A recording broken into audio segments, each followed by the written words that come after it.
Marie-Christine, je suis en direct de chez moi. Donc aujourd'hui, je voulais vous parler des accessoires de yoga.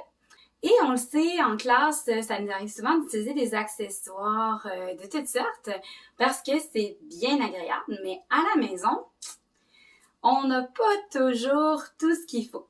Et c'est bien parfait parce que dans le fond, souvent, quand on commence, on ne sait pas trop qu'est-ce qu'on a besoin non plus. Donc, ça vaut la peine de prendre le temps de tester, de voir qu'est-ce que notre pratique nécessite avant de s'équiper. Avant chaque séance de yoga avec les professeurs du défi, il y a une diapositive qui dit en gros qu'est-ce que vous avez besoin comme matériel. Donc, on va retrouver notamment des couvertures, blocs, sangles, parfois même traversins qui va être suggéré. Sauf qu'on peut transférer tout ça, transposer ça dans notre quotidien. Qu'est-ce qu'on a à la maison? Donc, dans les prochaines diapositives que vous allez voir dans la vidéo, c'est justement des petites suggestions que je vous fais pour remplacer le matériel que les professeurs vous proposent. Donc, nous avons notamment pour les couvertures,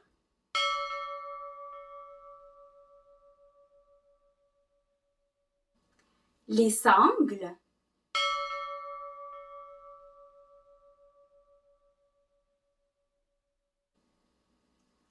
les blocs,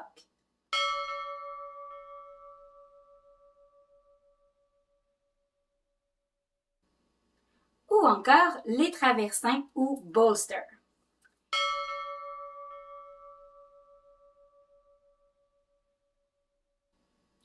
En fait, ce qui est important, c'est de trouver ce qui correspond à vos besoins à vous.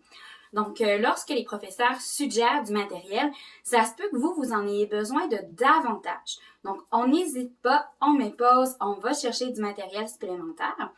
Par exemple, me prendre en exemple, j'adore travailler avec les couvertures. Donc, souvent, je vais avoir une couverture qui est près de moi, même quand ce n'est pas nécessaire. Ça pour mettre sous les genoux ou mettre sous ma tête, dans les postures où c'est sécuritaire, évidemment. Ou tout simplement parce que maintenant, je suis rendue très, très frileuse. Donc, au Shavasana, j'aime particulièrement avoir une couverture sur moi ou encore, comme je disais, sous la tête. C'est vraiment important d'y aller avec ce qui nous fait du bien, ce qui fait du sens pour nous aussi. Donc, vous n'hésitez pas, vous explorez. En commentaire, je vous invite à me dire qu'est-ce que vous utilisez à la maison pour remplacer des accessoires. Peut-être que ça va donner des idées à d'autres personnes. Et on s'entend, il existe tellement d'options. Faut juste prendre le temps d'y penser et d'être imaginatif. Donc, je vous remercie pour votre écoute. Je vous souhaite une belle pratique.